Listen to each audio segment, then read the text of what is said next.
Từ cực Bắc đến cực Nam thì cách nhau đến tận 60 km. Cực Bắc thì có Grand World do Vingroup xây dựng, cực Nam thì có Sunset Town do Sunworld xây dựng. Phú Quốc là hòn đảo lớn nhất Việt Nam, cũng là hòn đảo lớn nhất trong khu vực Vịnh Thái Lan với diện tích gần 600 km vuông. Diện tích này thì gần bằng diện tích của Singapore. Ngày đầu tiên mình đi cảng An Thới nằm ở phía nam của đảo Phú Quốc. An Thới là cảng biển quốc tế lớn nhất ở đảo Phú Quốc. Ngoài hoạt động thương mại thì cảng An Thới còn phục vụ cho du lịch, có các tour cano 3 hoặc 4 đảo bao gồm các điểm như Hòn Móng Tay, Hòn Gầm Ghì, Hòn Mây Rút và Hòn Thơm. Các tour này thì đều bao gồm một bữa ăn ở trên thuyền. Các tour này cho phép du khách lặn ngắm san hô, tắm biển, tham quan công viên san hô và trải nghiệm công viên nước Hòn Thơm. Ở Phú Quốc thì có tận 2 công viên nước đó nhé. Water Park nằm trong Hòn Thơm của Sunworld ở phía nam đảo, và công viên nước thứ hai là của Vingroup, VinWonder, nằm ở phía bắc của đảo Phú Quốc.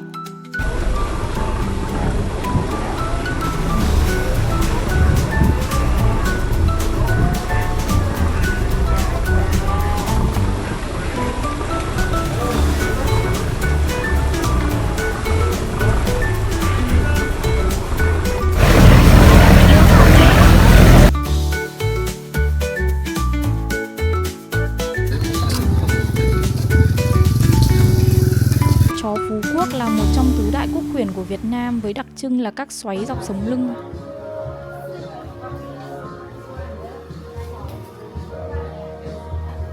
Ngọc trai ở Phú Quốc thì đặc biệt nhiều môi trường biển sạch và giàu khoáng chất. Điều này tạo nên những viên ngọc trai với chất lượng cao, bề mặt sáng bóng, ngũ sắc rực rỡ, lớp xà cừ dày và độ bền tốt. Nơi đây sản xuất đa dạng các loại ngọc trai, gồm ngọc trai nước mặn, ngọc trai nước ngọt, các màu ngọc trai quý hiếm như màu đen. Khi cọ sát hai viên ngọc trai thật vào nhau, lớp bột sẽ rơi ra, những viên ngọc vẫn giữ được độ sáng bóng. Khách sạn của mình nằm ở Bắc đảo.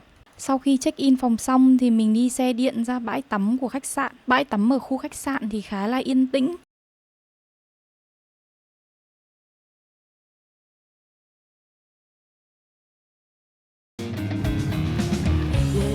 Singing and dreading that last goodbye,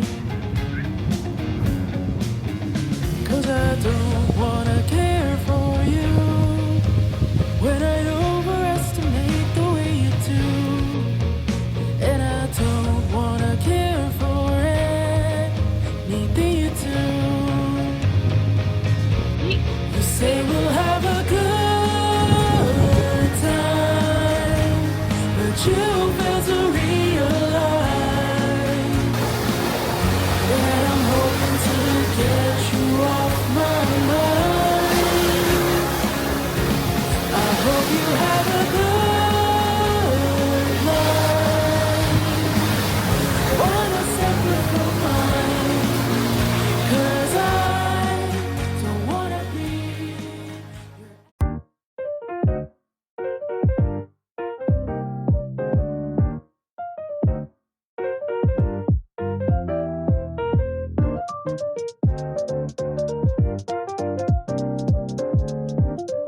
Mình không cảnh giác với cái nắng ở đây và kết quả là mình đã bị cháy nắng bong cả da.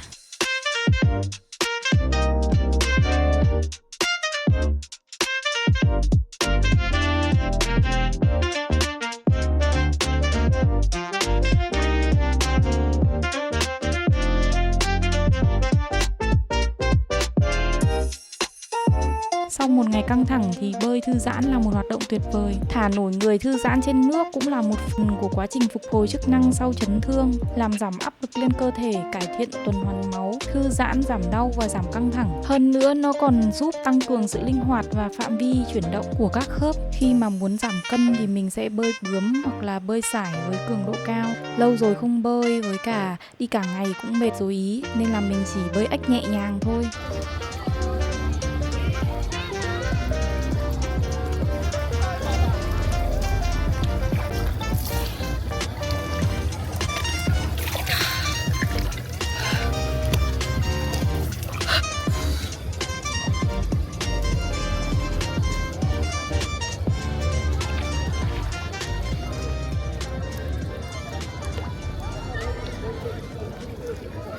Đây là sơ đồ của nhà tù Phú Quốc. Theo hình thì có 18 buồng giam được dựng bằng tôn thiếc. Ấn tượng đầu tiên của mình là trại được bao bọc bởi gần 10 lớp kẽm gai chằng chịt, xung quanh mỗi phân khu là 4 vọng gác canh giữ 24/24 giờ. Ở giai đoạn cao điểm, nơi đây giam giữ khoảng 40.000 tù binh. Từ một nhà tù với quy mô gần 500 nhà giam, đến nay chỉ còn vỏn vẹn lại 4 nhà là nguyên vẹn. Trong những năm qua thì chính phủ ở đây đã nỗ lực để phục hồi và tôn tạo lại nhà giam này. Và đặc biệt là ở đây không có mất tiền vé vào cổng. Trên nền đất trống, mình nhìn thấy 4 chiếc chuồng dây thép gai thít chặt người tù ở tư thế cố định. Đây là tư thế không hẳn nằm, không hẳn là đứng và cũng không thể là ngồi. Chỉ cần hơi cử động, gai thép sắc nhọn sẽ cứa vào da thịt. Cộng với cái nắng gay gắt không một bóng cây, đây giống như là địa ngục trần gian vậy. Mình được kể là có một đoàn các cụ cựu chiến binh đến thăm nhà tù Phú Quốc, thì khi nhìn thấy cái tượng của lính Ngụy tra tấn tù binh thì có một cụ cựu chiến binh đã không thể kiềm được cảm xúc mà tác động vật lý lên bức tượng, khiến bức tượng bị hư hỏng. Khác với chuồng cọp kẽm gai, chuồng cọp cát xô do Mỹ Ngụy sáng chế ra cũng không kém phần man rợ. Người tù bị giam vào đây, cửa khóa kín, không có ánh sáng, thiếu không khí. Ban đêm thì bị lạnh, ban ngày thì nóng như thiêu đốt. Lâu ngày trong chuồng cọp thì tù nhân sẽ được thả ra ngoài. Tù binh sẽ không thấy đường vì mắt bị mờ và sức khỏe tinh thần bị giảm sút nghiêm trọng. Đấy, đây là phòng ăn á. Cạnh buồng phòng ăn này còn có 2 giếng nước. Buồng giam đầu tiên mình vào hình như là buồng giam thương binh.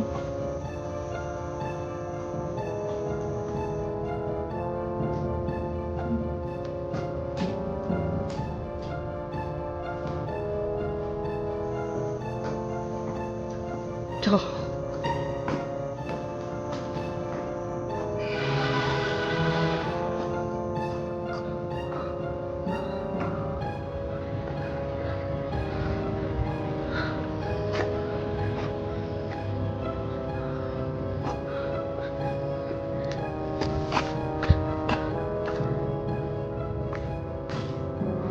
Còn đây là buồng giam tra tấn tù binh. Trại giam tồn tại từ năm 1967 đến năm 1973. Trong khoảng thời gian vỏn vẹn chỉ 6 năm mà họ đã nghĩ ra hơn 45 loại hình tra tấn dã man khác nhau. Diện tích trại giam thì lên đến tận 400 hecta với khoảng 2.000 nhân viên sĩ quan. Những dãy nhà sâu hun hút nối liên tiếp. Mình cảm tưởng như là nhân vật chính trong một câu chuyện ma vậy. Như thể mọi thứ được lặp đi lặp lại và không có hồi kết.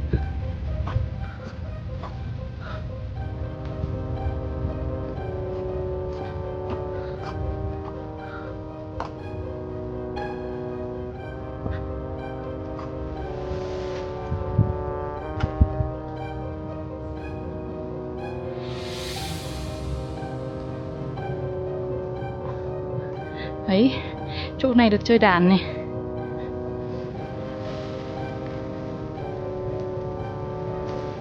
Ui, ở đây có bát hương. Với điều kiện sống khắc nghiệt và tra tấn một cách man rợ như thế này thì chắc chắn là các tù binh sẽ nghĩ đến một kế hoạch vượt ngục. Và kế hoạch đó được diễn ra tại phòng giam số 17 này. Một cái hầm để đi xuống bên dưới. Phòng giam số 17 này có vị trí gần với hàng rào dây thép gai, do vậy thì quãng đường đào cũng sẽ ngắn hơn. Đây là đoạn đường hầm đã được mở rộng ra cho các du khách tham quan. Nếu không thì vượt ngục mà to như thế này thì địch biết hết rồi.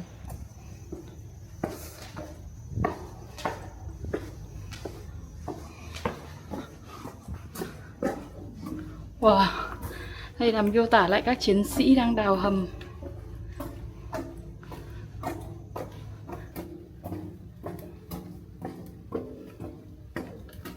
Mình thấy đoạn đường ở trong hầm này rất là mát. Lên phía trên.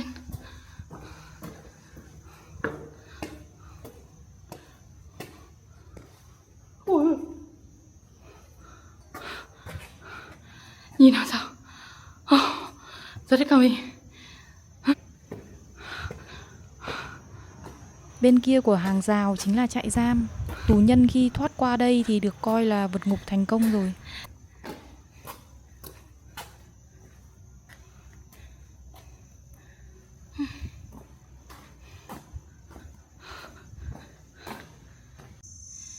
Chỗ này ghi là nguy hiểm cấm trèo.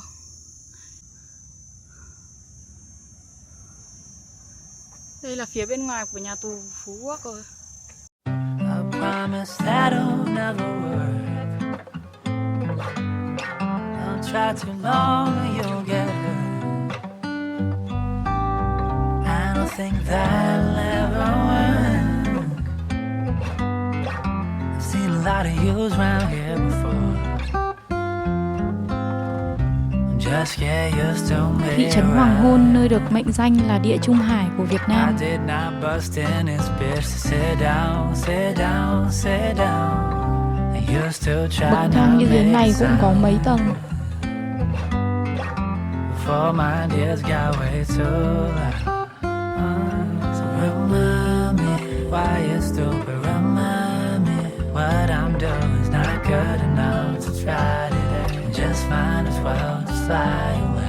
Remind me who you are and deny what you saw in me as I stick out my neck. Not doing this for your respect. I promise that'll never work. Don't try too long or you'll get hurt. I don't think that'll ever work. I've seen a lot of yous round here before. You don't gotta like me no more. You don't gotta bless me with yours. You don't gotta ever be sure anything I'm doing is gonna work.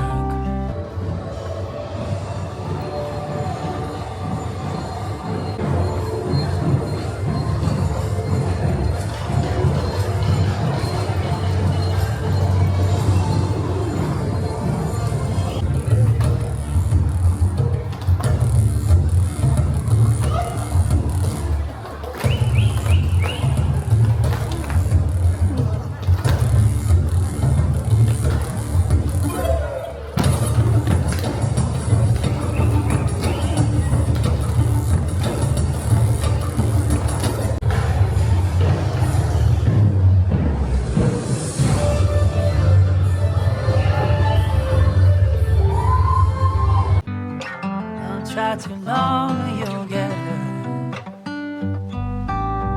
I don't think that'll ever work. I've seen a lot of yous round here before. Just get used to me, right? I did not bust in this bitch to sit down, sit down, sit down. I used to try not make it sound. Before my ideas got way too loud. So remind me why you're stupid. Remind me what I'm doing is not good enough to try today. Just might as well just fly away. Remind me who you are and deny what you saw in me as I stick out my neck. I'm not doing this for your respect. I promise that'll never work. Try too long or you'll get hurt. Những địa điểm nổi tiếng ở thị trấn Hoàng Hôn như tháp đồng hồ nằm ở trung tâm thị trấn, thang rồng, quảng trường La Mã, điểm khởi hành của chuyến cáp treo Hòn Thơm, Khải Hoàn Môn, biểu tượng lịch sử nổi tiếng của nước Pháp, tàn tích Pompei, dấu ấn của La Mã cổ đại, đài phun nước thần mặt trời.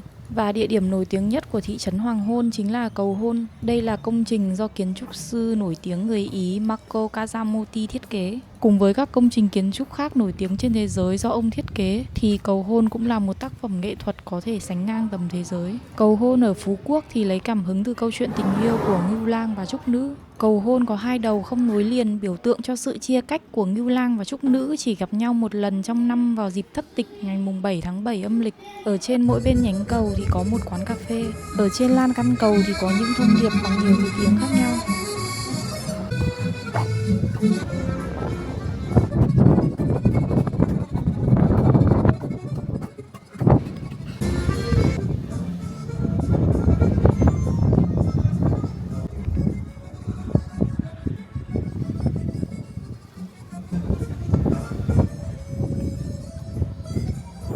Điểm nhấn độc đáo của cây cầu chính là khoảng hở 50 cm giữa hai nhánh cầu tạo nên một hiệu ứng thị giác vô cùng đặc biệt.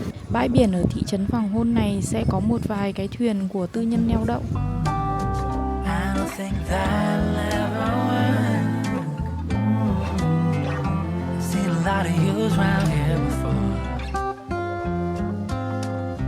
You don't gotta like me no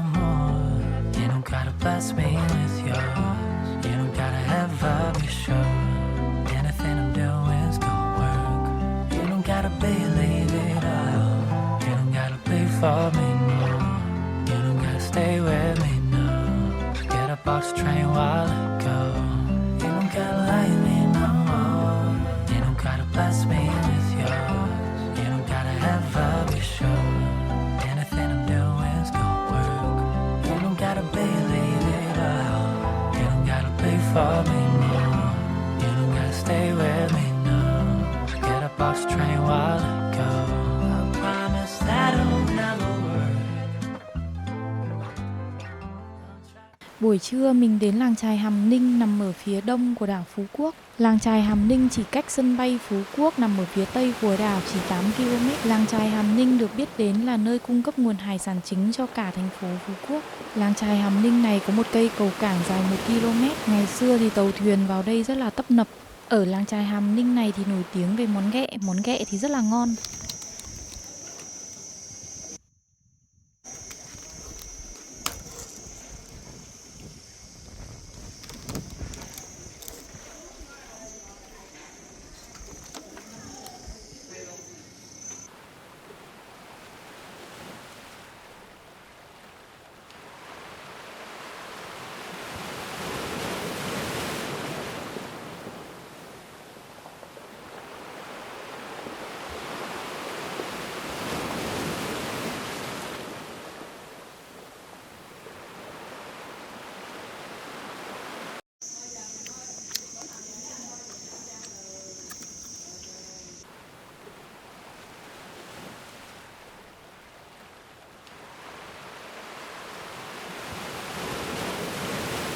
Gỏi cá trích cũng là một trong những đặc sản mà các bạn nên nếm thử khi đến Phú Quốc. Gỏi cá trích tuy là ăn sống nhưng mà không hề tanh một chút nào. Bên trên miếng cá mình thấy là còn trộn sợi dừa bào.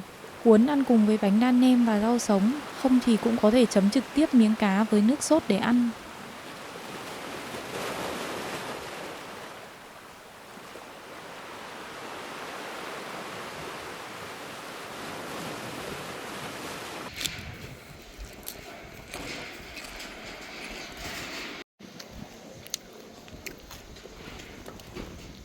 Phú Quốc thì chứng kiến lượng du khách sụt giảm mạnh vào năm 2023. Nguyên nhân là do tình trạng chặt chém du khách được đăng lên các phương tiện truyền thông. Điều này làm ảnh hưởng mạnh đến kinh tế của vùng. Do vậy Phú Quốc đã lập nên một hiệp hội để bình ổn giá, cũng như có kênh phản ánh để các du khách có thể phàn nàn về những nhà hàng làm ăn không trung thực. Những nhà hàng này sau đó sẽ bị những hiệp hội xử lý. Do vậy tình trạng chặt chém ở đây đã không còn nữa. Tối đến mình đi chợ đêm Phú Quốc nằm ở khu vực trung tâm của đảo, cạnh sông Dương Đông. Chợ đêm này thì hoạt động từ 18 giờ đến 23 giờ 30 hàng ngày.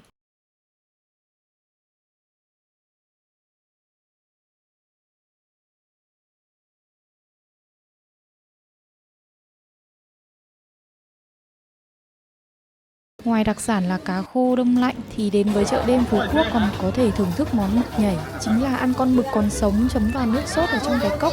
Ăn món này mà không cẩn thận là sẽ bị con mực nó phun mực cho đen xì mồm.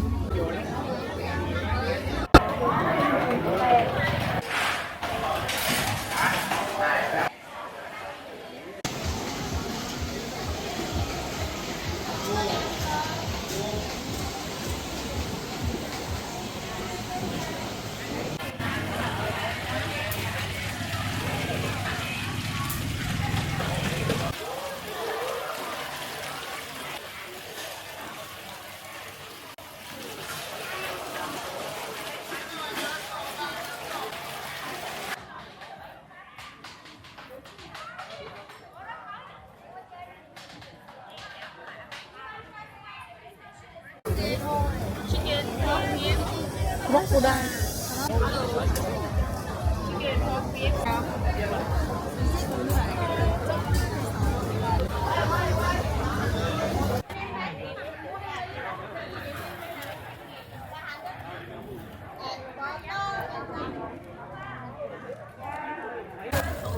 Ôi, nó cháy mất rồi. Thấy nó cháy rồi ấy.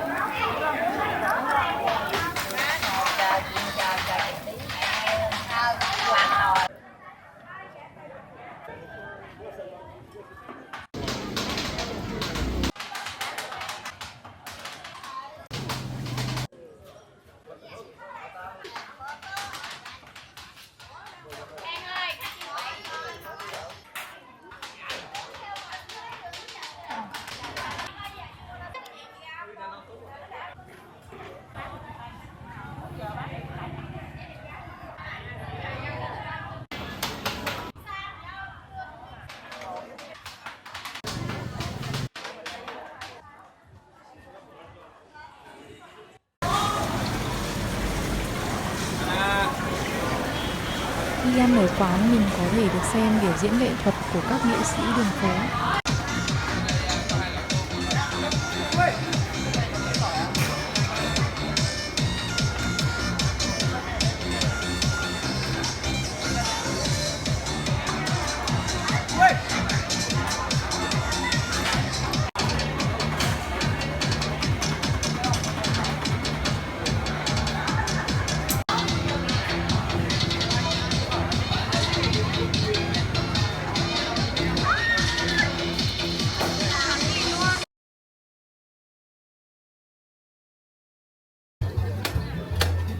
Chị ơi, một hộp này bao nhiêu ạ?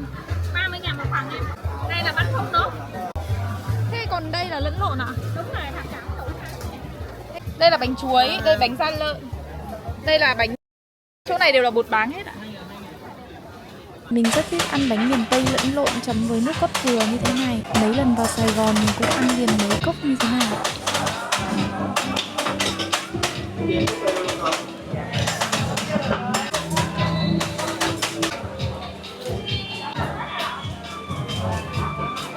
Chợ đêm ở đây cũng bán cả ngọc trai, giá thì rẻ hơn nhiều so với cửa hàng lớn. Đáng lẽ là mình nên mua ngọc trai ở đây tặng mẹ.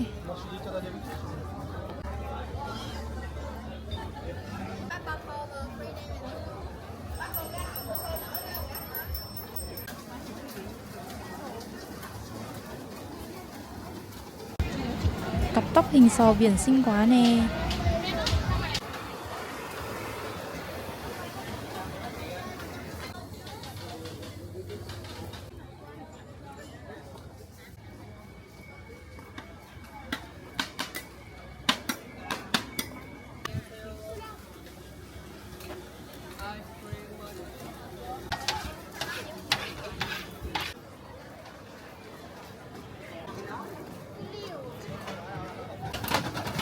Nấm tràm là đặc sản Phú Quốc, có nhiều lợi ích cho sức khỏe. Nấm thường mọc ở sườn đồi, trên tán lá mục ở rừng tràm. Sau khi hái, nấm thường được dùng để nấu súp, ăn tươi hoặc phơi khô. Đến Phú Quốc vào tháng 4 đến tháng 7 thì có thể mua được nấm tràm tươi. Phú Quốc thì có đặc sản rượu sim được ngâm từ cây sim rừng. Châu châu là một món ăn có bắt nguồn từ đất nước khác nhưng lại rất phổ biến ở đảo Phú Quốc. Chỉ là loại đậu phộng nhỏ nhưng lại được chế biến thành 30 loại hương vị khác nhau. Giá thành thì cũng khá rẻ, 30.000 đồng cho một hộp 100g và 120.000 đồng cho một hộp 500g. Món ăn này còn được dùng làm món khai vị trong các bữa tiệc hoặc là được nhâm nhi cùng với ly rượu sim Phú Quốc. Dừa sáp thì là đặc sản của Trà Vinh, thốt nốt kia mới là đặc sản Phú Quốc. Quán The Pic nằm trên đồi Sao Mai tại thị trấn Dương Đông, Phú Quốc này là một công trình xây dựng vi phạm, đã nhiều lần bị yêu cầu tháo dỡ. Trước khi quán này được mở thì quán Chuồn Chuồn được coi là có tầm view cao nhất ở Phú Quốc rồi. The Pic có độ cao 700m so với mực nước biển, có tầm nhìn một bên là rừng nguyên sinh, một bên thì nhìn ra biển. Từ đây có thể ngắm nhìn toàn bộ quang cảnh ở thị trấn Dương Đông. No, I didn't cry when you ran away. I'm just surprised too, you ran away too. You really got a type, don't you? Same guy, different fun. Tell me, baby, what is he got that I don't? In my bed, guess I just thought I'm the mirror image of what you want. Is it hard to get beat on that? Was it too obvious? My heart stopped. Sucker punch, watching you start to fall. We're the same guy, different font. A parasocial cliche. I guess you only want it when you feel it start slipping away, and he gives you space. So much that I bet that he don't know your middle name. He must be prettier on camera. Takes it to a party. Ở đây có thể ngắm nhìn rõ con sông Dương Đông là con sông lớn nhất ở đảo Phú Quốc, bắt nguồn từ dãy núi Hàm Ninh, chảy quanh co khoảng 15 km đổ ra tại cửa biển phía Tây. Phía cửa sông có một cồn cát khá lớn. Sông Dương Đông là nguồn nước ngọt chính kể từ khi lập làng trên đảo.